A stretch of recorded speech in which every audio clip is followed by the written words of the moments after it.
Radio Universidad de Chile presenta Tras las líneas.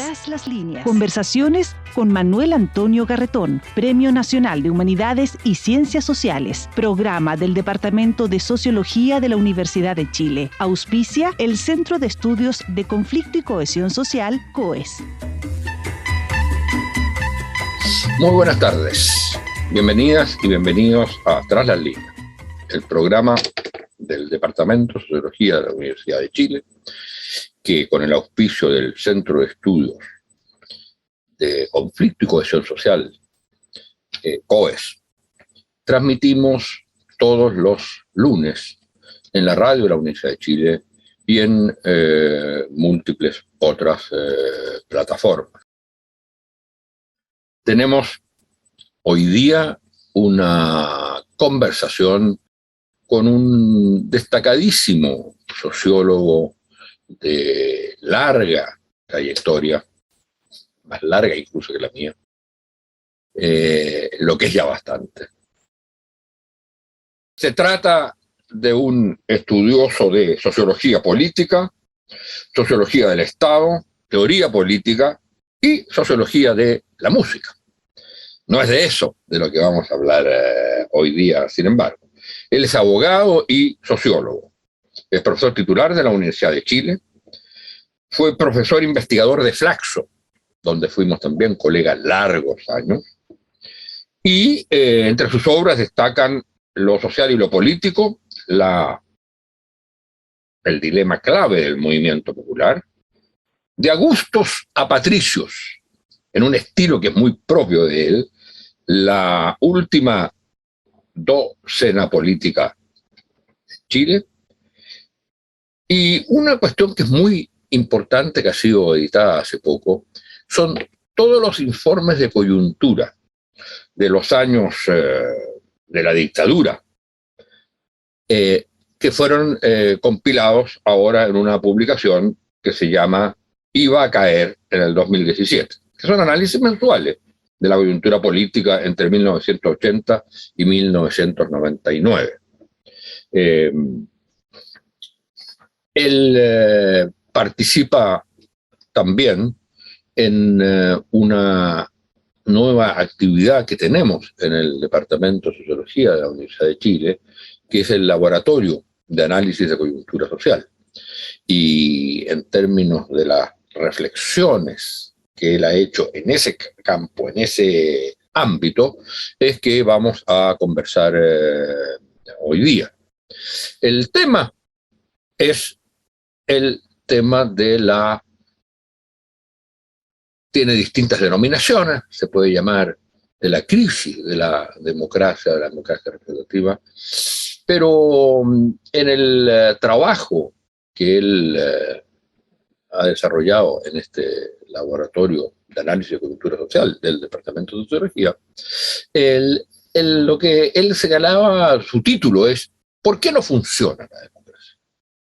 Y hay varias afirmaciones que son muy importantes ahí, sobre eso vamos a conversar, pero yo partiría por la primera.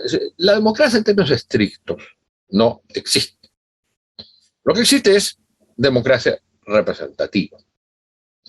Y esa democracia representativa no funciona, porque hay una crisis fundamental de lo que es la idea de representación. Y si no funciona la democracia, la pregunta entonces que uno se hace, no estamos hablando solo de una crisis como temporal. Hay algo en la naturaleza de la democracia representativa que hace que no pueda funcionar. Muy buenas tardes, Rodrigo Baño, es la persona a la cual estamos invitando hoy día a conversar con nosotros. ¿Cómo está, Rodrigo? Muy bienvenido. Muy bienvenido. Muchas gracias. Estamos bien, no hay ningún problema. Creo que podríamos tratar de conversar sobre este asunto de la democracia, advirtiéndole que no me comprometo con ningún deber ser. Vale decir, en ningún caso voy a hacer una propuesta de cómo debería funcionar la democracia, porque no me corresponde. No, ¿cómo se resuelve? ¿Cómo piensas tú que se resuelve? Vamos conversando de eso. Sí, yo creo que el tema de la democracia es un buen problema, y siempre digo, los buenos problemas son aquellos que no tienen solución. Los otros son una porquería de problema, digamos. Los problemas verdaderos son los que no tienen solución. Y la democracia es un problema que no tiene solución. Pero, sin embargo, digamos, nada impide de que se hagan esfuerzos cada vez más por acercarse a lo que consideran que es el ideal democrático y sumándole nuevas perspectivas, digamos, en cada oportunidad, con esta cosa que ya no se habla de democracia, sino que de democratización, como un proceso, etcétera, etcétera, pero de muy difícil funcionamiento. Creo que señalaba ahí en ese artículo que te referías justamente que la democracia funciona cuando nadie se da cuenta. Vale decir, cuando no hay conflictividad, digamos, cuando no hay problemas complejos, funciona regularmente, casi se podría decir burocráticamente, ¿ya? Sin mayores problemas. Lo otro es sumamente complicado, sumamente complicado. La representación siempre es difícil. Todo ya se ha escrito bastante respecto de que los representantes siempre se empoderan, digamos, por sí solos y adquieren la soberanía propia y se despegan, digamos, de sus bases. Pero cada situación concreta tiene sus propias condiciones. Evidentemente el caso chileno tiene condiciones que la hacen bastante más difícil de funcionar, para no irnos demasiado atrás, a partir de la inauguración de lo que yo suelo denominar la Segunda República, vale decir, a partir del año 1988-1989, mejor dicho, donde empieza nuevamente a haber elecciones, que supone que es uno de los centros del desarrollo de la democracia representativa. O sea, sin elecciones supone que no hay democracia representativa. Entonces ahí empiezan los problemas, ¿verdad? Porque es un sistema que está fundado en los individuos. De alguna manera se supone que los individuos libres, ¿verdad?, iguales, ¿verdad?, y todos diferentes, por supuesto, concurren a generar un determinado tipo de voluntad colectiva, lo cual es, desde el punto de vista de las votaciones, es un absurdo. O sea, nadie puede pretender que con su voto decide nada, con su voto individual. Nadie gana una elección o pierde una elección. Los que ganan o pierden una elección generalmente son colectivos, no son individuos. El voto de uno, digamos, es un voto que se pierde, digamos, dentro de los millones de votos que se están emitiendo. En términos así concretos, decir, mi voto decide, no decide. O sea, el individuo no decide, deciden los colectivos. Y es muy difícil formar colectivos, es muy difícil formar comunidades. Se rompió, digamos, una de las principales diferenciaciones que dio origen al sistema de partidos, que era la definición en términos de clase. Entonces eso ya se perdió, desapareció. Los partidos políticos nacen, digamos, como partidos trabajadores, y eso ya no funciona, eso no existe. Rodrigo, a ver, yo creo que aquí estamos para ir conversando de esto. Estamos en un punto que es clave. La democracia como que conocemos, la llamada democracia representativa, no puede existir teóricamente sin partidos. No puede, o sea, puede existir sin partidos. O sea, ahí entramos con el problema, ya digamos, un problema más bien del sentido de las palabras. Democracia se puede entender cualquier cosa, o sea, puede ser tan amplia o tan restringida que generalmente uno tiene que empezar a decir yo entiendo por democracia tal cosa para poder entendernos. Democracia en términos de que existan derechos humanos consagrados, que sigan normas regulares, que haya respeto a la diversidad, etcétera. Eso puede existir, digamos, con partidos o sin partidos. También se pueden elegir autoridades con partidos o sin partidos. Eso no es problema. Ahora, en general, para que funcione de manera relativamente regular en un tiempo como el actual, se requiere que haya algunas expresiones de colectividad, colectiva. Pueden ser partidos políticos o pueden llamarse de otra manera, importa poco. Pueden ser adhesiones, digamos, a liderazgos particulares, puede ser cualquier cosa, pero que tiene que haber alguna forma de agrupar intereses y organizarlos, digamos, y representarlos. Pero no cualquiera, a ver, perdón, pero en términos estrictos, lo que estás diciendo yo creo que es un poco algo más. Tiene que haber colectividad. Entonces, colectividades o colectividad da lo mismo. Tiene que haber colectividades. Bien, es decir, no es los 11 o 12 o 14 millones por su cuenta, cada uno, que hay alguna, ya, pero esas colectividades requieren, yo creo que requerirían otro requisito, que es, tiene que haber colectividades, pero de cierta estabilidad. Porque si no, si las colectividades son enteramente momentáneas y esporádicas, en el fondo es lo mismo que están los 18 millones de individuos constituyendo la base de la democracia. O sea, supone colectividad más tiempo, o estabilidad, o normatividad. Sí, sí, no, en cierto sentido. Obviamente que no puede ser que cada uno por sí mismo se represente. Yo me acuerdo que escribí una columna hace un tiempo que se llamaba Yo voto por mi mamá. O sea, si cada uno, único e irrepetible, digamos, tiene que decidir por quién vota y ser candidato o no candidato, obviamente cada uno va a elegir, digamos, a quien le parezca más próximo. Y por lo tanto, teóricamente podría votar por sí mismo. Votaría por sí mismo. Actualmente, con el superindividualismo actual, votaría por sí mismo, ni siquiera votaría por su mamá. Pero por lo menos hace algunos años todavía estaba, digamos, la figura de la mamá. Bueno, actualmente cada uno votaría por sí mismo y no hay ninguna posibilidad. Ahora, tiene que haber cierta capacidad de organización comunitaria colectiva que pretenda justamente obtener el poder para hacer algo. ¿Ya? Tiene que haber algún colectivo, algún tipo de comunidad. Ya, pero ese colectivo tiene que tener alguna estabilidad, alguna permanencia, tiene que tener y alguna normatividad. Si no, es la agrupación de la calle nomás. Sí, pero puede ser, eso es relativo, porque pueden ser liderazgos personales. O sea, perfectamente. Correcto, pero el liderazgo personal, mira tú lo que dura. Piensa tú, pero puede durar muchísimo, digamos. Claro. Salvo que el buen Dios se apiade de la población y decida llevárselo, pero puede durar muchísimo. Claro, por eso entonces, digo, tiene que haber estabilidad, de alguna forma de cohesión que va más allá de cada, por decirlo así, de cada acto electoral, ya que entramos en ese tema. Sí, tiene que haber un mínimo de estabilidad, si no, no tendría sentido. Pero pueden ser colectivos representables regularmente, y eso es lo que normalmente ocurre. Eso es lo que normalmente ocurre.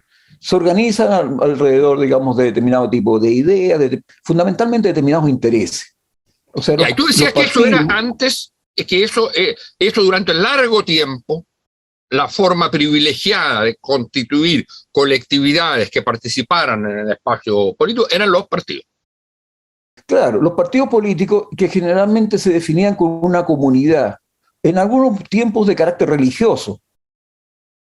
Una comunidad, determinado tipo de credo religioso, determinado tipo de rama, qué sé yo, que se organiza, o podía ser de acuerdo de intereses de determinado sector, partidos agrarios, por ejemplo, o podía ser a partir de intereses de trabajadores, partidos socialistas, o en fin, distintas formas de agrupación de intereses que organizados en términos relativamente armonizados doctrinariamente, cosas así, se presentan, digamos, a competir.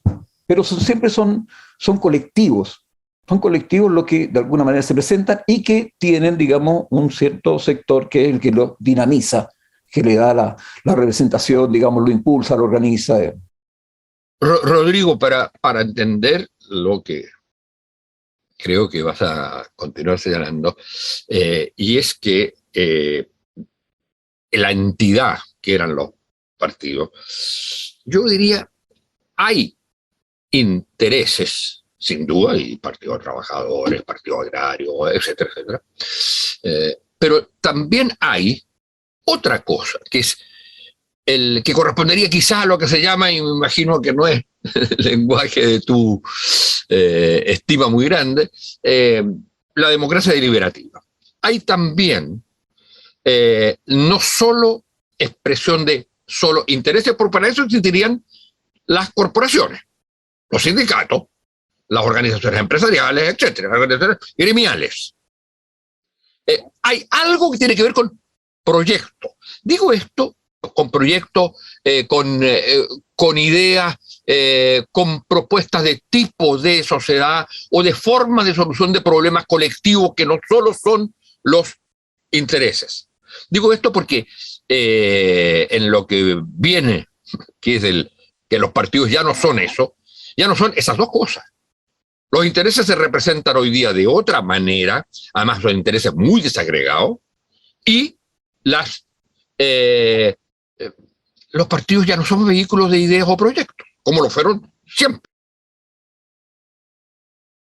No sé qué es lo que son los partidos en la actualidad, digamos. En el caso chileno prácticamente no existen, pero en general, digamos, los partidos tienden a tener ese tipo de proyectos que tienen una agrupación de intereses, tienen un sentido de intereses detrás, y que obviamente los organizan ideológicamente para el discurso, digamos, para el debate político. Eso es tradicional, siempre ha existido. Ahora, en general se tiende a reforzar la fuerza de un movimiento cuando se junta el interés con una ideología, vale decir, cuando están bien organizados doctrinariamente. Yo te podría poner el ejemplo, por ejemplo, clásico actualmente del movimiento feminista. El movimiento feminista conjuga dos cosas: un discurso muy organizado, muy bien desarrollado, y un interés. O sea, obviamente el interés de las mujeres por tener, digamos, no sé, igualdad de condiciones o por tener determinado tipo de posiciones, mejorar sus condiciones, digamos, de competitividad, etcétera, etcétera, lo agrupa y tiene un discurso bien elaborado al respecto, vale decir, una ideología bien contundente. Y eso hace que sea un movimiento fuerte, potente. ¿Sabes? En otras ocasiones no está tan claro eso. Están los intereses, pero no hay una organización discursiva con la cual tú puedas participar, digamos, dentro del diálogo político. Entonces queda un poquito cojo. O a la inversa, lo único que hay es ideología y no aparece claramente el interés. Los movimientos ecologistas, por ejemplo, donde tiene mucho digamos, de ideología, muy articulado, qué sé yo, pero no aparece una vinculación con un interés directo. Y eso lo hace que no sea muy fuerte. Ya, pero los partidos, por ejemplo, porque te fuiste para dar dos ejemplos a movimientos, no estrictamente a partidos. Por lo tanto, teóricamente, en lo que estabas planteando, se podría constituir, o la democracia podría funcionar sin partidos, pero con movimientos, teóricamente, ¿no es cierto?, con movimientos que son capaces de juntar intereses y proyectos, sin constituir la forma partido. ¿Eso es posible? O sea, ¿es posible pensar de tener una democracia representativa a partir de comunidades que representan cierto tipo de interés y por lo tanto una cierta ideología asociada a ellos? ¿Es posible? ¿Y que no sean partidos? Yo creo que es cambiarle los nombres nomás, pero un movimiento social que está organizado, que tiene, digamos, una institucionalidad, que tiene una cierta doctrina y que aparece, es un partido político. Entonces, simplemente podemos seguirlo llamando movimiento. De hecho, hay partidos políticos que se han llamado movimientos durante mucho tiempo. Pero eso no le cambia el sentido objetivo de lo que son. ¿Ah? Ahora, el MAS en Bolivia. Y hay varios otros. El MIR, incluso en Chile, digamos. ¿Ah? El Movimiento Izquierda Revolucionario es un partido político, digamos. O sea, no es un movimiento. Entonces ahí tienden a confundirse las cosas. Además, un movimiento social generalmente son bastante informes. Entonces difícilmente pueden actuar en política directamente. Para que puedan actuar en política directa tienen que haber, digamos, algún tipo de organización, un núcleo, y como he señalado en otras oportunidades, tiene que haber una minoría consistente que efectivamente sea capaz de proponer algo, de organizarse, de tirar directivas, de comunicarse con cierta regularidad, de hacer propuestas, todo lo demás que logre, digamos, subordinar al resto de los sectores y, por lo tanto, encabezarlo. Pero en caso contrario, un movimiento, no sé, el movimiento de trabajadores, el movimiento estudiantil, que sé yo, no es. No tiene capacidad de actuar como partido político, a menos que se transforme en partido político. Pero entonces, digamos, en síntesis, si uno quisiera, y yo entiendo que tú no estarías totalmente de acuerdo, pero lo que yo deduzco es, no hay, digamos, la democracia representativa no funciona porque lo que ha ocurrido siendo básicamente un sistema político basado en individuos, sin embargo su funcionamiento exige la existencia de colectividades.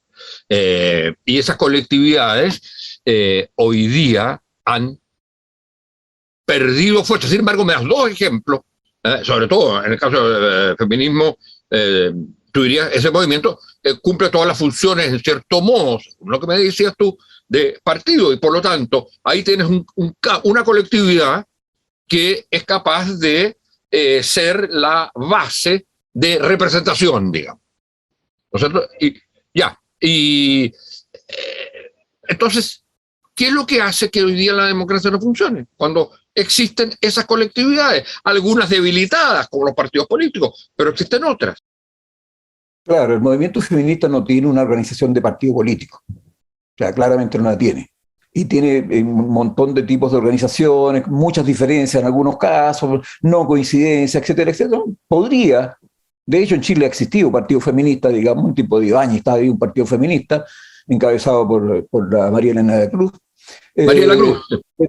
María de la Cruz, sí. Pero actualmente no existe como partido, existe como movimiento, ¿verdad? Que tiene posibilidades de derivar, pero no ha derivado, no tengo idea si derivará o no, me cuesta. Pero te pondría una cosa, en Cerroni señala un asunto que es importante, dice, el moderno sistema de partido nace cuando surgen los partidos de trabajadores, que reclaman, digamos, un interés particular frente a esta noción, digamos, de lo que se busca, el desarrollo de la razón, digamos, el bienestar de todos. No, dice, nosotros tenemos un interés particular. Somos trabajadores, no nos sentimos representados con lo que es la política actualmente, por lo tanto nosotros formamos un partido y luchamos para lograr, digamos, el poder. Y ahí empiezan a formar otros partidos para contestarle, para estar intermediando, en fin, como sea. Pero ahí se forma el sistema de partidos. Esa base inicial del sistema de partidos políticos modernos desaparece. Desaparece desde que cambia la situación, digamos, de estructura social, y cambia, digamos, esta situación de diferenciación de los trabajadores en términos de clase obrera, cosas por el estilo, porque eso ya no funciona. Porque las formas, digamos, de explotación del trabajo son distintas. Entonces ya no permite ese tipo de articulaciones. Y ahí se produce toda una cierta confusión en la cual empiezan a tratar de reemplazar al antiguo sistema de partidos políticos fundado en principios de clase social por alguna otra forma, pero que no logra plasmar. Entonces tú tienes una crisis de partidos políticos, no solamente en Chile, no solamente en América Latina, digamos, sino que en todas partes del mundo hay una crisis de partidos políticos, porque se desordenó la estructura, y por lo tanto no hay en este momento formas de reorganización de esa estructura. No sé si la habrá, pero en este momento no la hay. Entonces surgen agrupaciones, siempre encabezados, lo he repetido varias veces, por estas minorías consistentes que logran, digamos, de alguna manera hacer un planteamiento, comunicarse con cierta facilidad, organizarse y tratar de obtener, digamos, poder político. Pero eso sigue cambiando, sigue variando porque no logra consolidarse estructuralmente. Ahora, tú decías en tu artículo una cosa muy, muy interesante, que de alguna manera hay, no es tu palabra, pero hay una especie de explosión o estallido de las, para decirlo, no sé, de las grandes colectividades o de las colectividades que pueden, como representar los partidos, juntar esto de interés más proyecto, por darle un nombre. Y que además actúen en una arena en la cual interactúan unos contra otros, o unos junto con otros, etc. O sea, hay un espacio institucionalizado distinto al de que que esos actores lo pueden usar en la calle, de acuerdo, pero hay el espacio que se expresa fundamentalmente al final, ¿no es cierto?, en el actos electorales, en las votaciones, etc. Ahora, lo que tú has señalado de las transformaciones estructurales y culturales de la sociedad, el extremo individualismo, etcétera, lo que han hecho es, de alguna manera, erosionar las posibilidades de constitución de colectividades relativamente estables que hagan que el sistema funcione. Es decir, que haya elecciones, que se elijan representantes y que ellos tomen decisiones. Y que en la próxima elección se decida si se está de acuerdo o no se está de acuerdo con los que fueron elegidos y se cambie. Ahora, tú señalabas una cosa que me parece clave, y es que entre las transformaciones fundamentales de nuestras sociedades, si además le agregamos el componente ya estrictamente, digamos, sociológico de sociedades fragmentadas, desgarradas, quebradas, incluso en que no se reconoce la legitimidad del otro, se produce dos fenómenos erosionadores de esta posibilidad, que era uno, para que haya colectividad se necesita tiempo y espacio. Y eso es lo que hoy no hay. ¿Cómo lo explicas? Yo creo que hay que poner atención, se le ha puesto atención, pero no suficiente, al fenómeno, digamos, no político, sino al apolítico.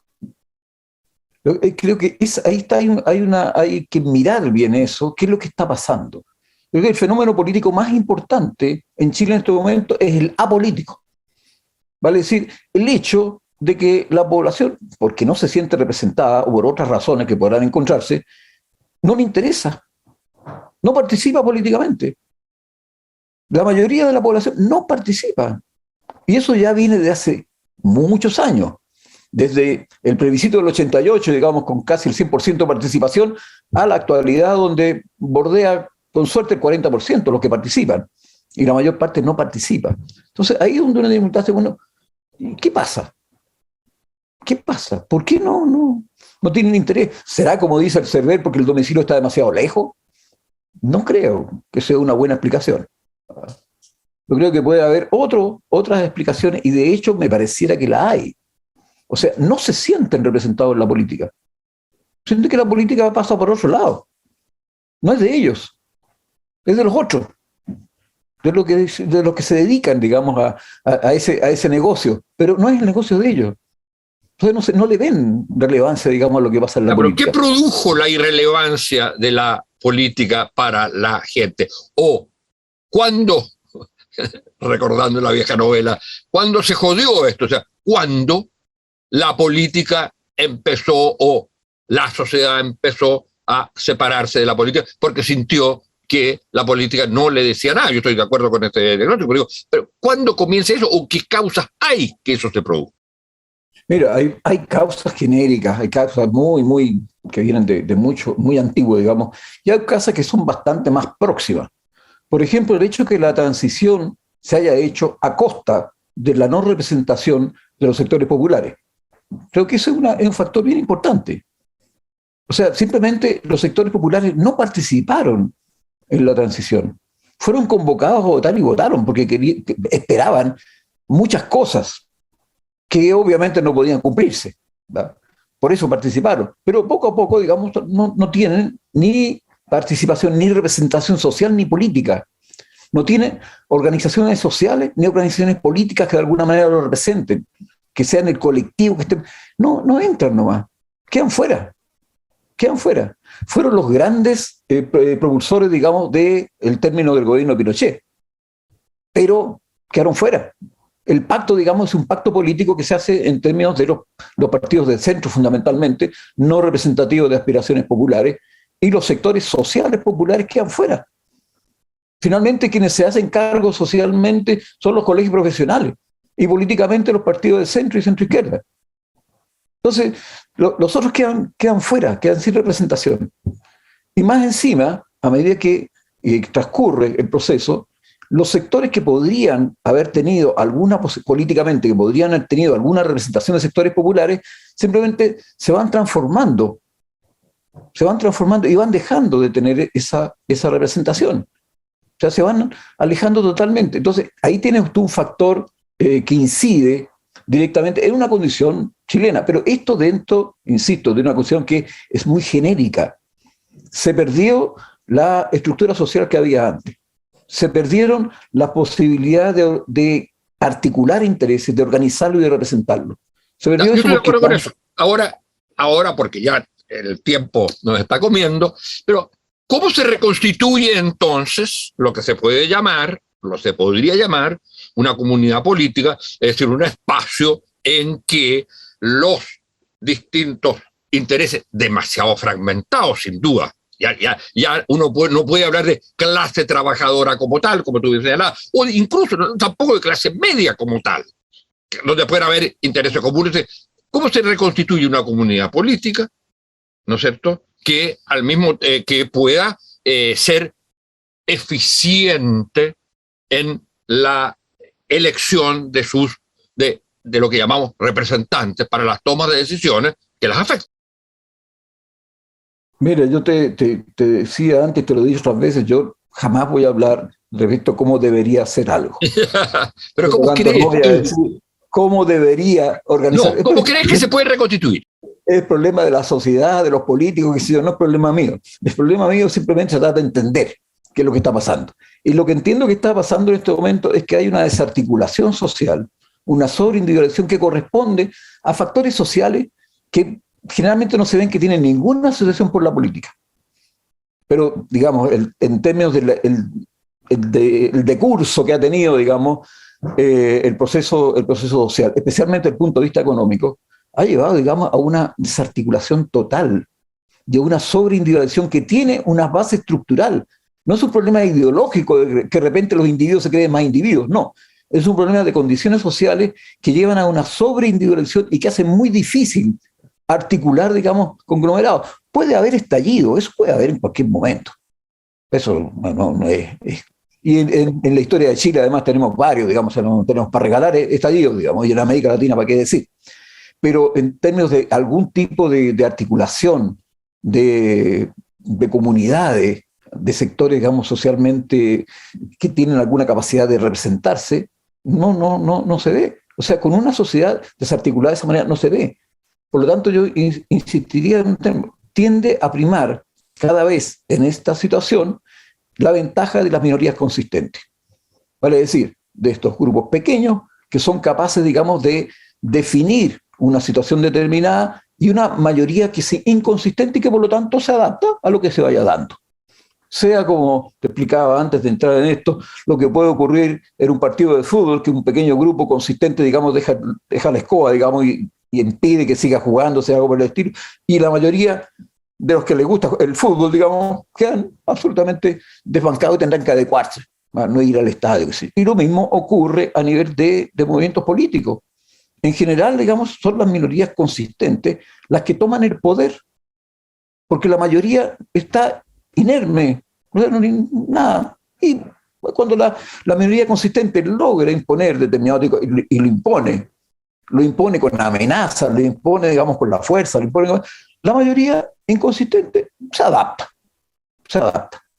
Pero en las actuales condiciones sociales no parecieran existir posibilidades de organizar sujetos colectivos, pero por un problema estructural, no un problema de buena voluntad, digamos, ni mala voluntad, sino que un problema estructural.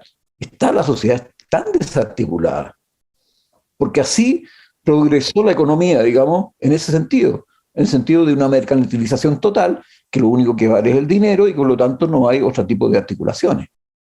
Es así, el futuro, bueno, como tú bien dirías y además formas parte, al decir, no es predecible, en cierto modo, pero lo que me deja, digamos, de alguna manera intranquilo es que no veo la única manera en que pareciera resolverse el problema es la constitución de minorías consistentes, y eso significa, digamos, otro tipo de democracia. Eso ya no es la democracia representativa. Y entonces, ¿qué podríamos decir de la proyección futura de esta situación respecto de su carácter o no carácter democrático?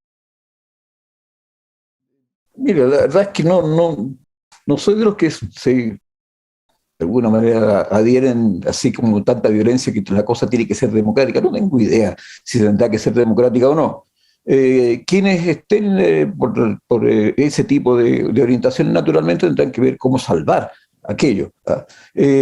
Pero así visto de una, no sé, un poquito más despegado, uno podría ver hacia dónde va derivando el asunto. Y está claro que en este tipo de sociedades, con este grado de desarticulación, con este grado, digamos, de desagregación total, pensar en que puedan armarse voluntades colectivas, regulares, con capacidad de representación y hacer funcionar la democracia como se piensa que alguna vez funcionó. No tengo idea si habrá funcionado así, pero se piensa que alguna vez funcionó, digamos.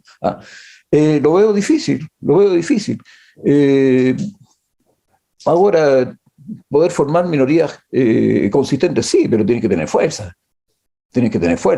Una medida consistente en un momento determinado te obliga a determinado tipo de comportamiento, como conversamos otras veces, te obliga a usar un lenguaje determinado, porque si no te castiga, pero tiene que ser suficientemente consistente para poder castigarte y que sea real, digamos, la amenaza que te castiga si no usas el lenguaje que corresponde.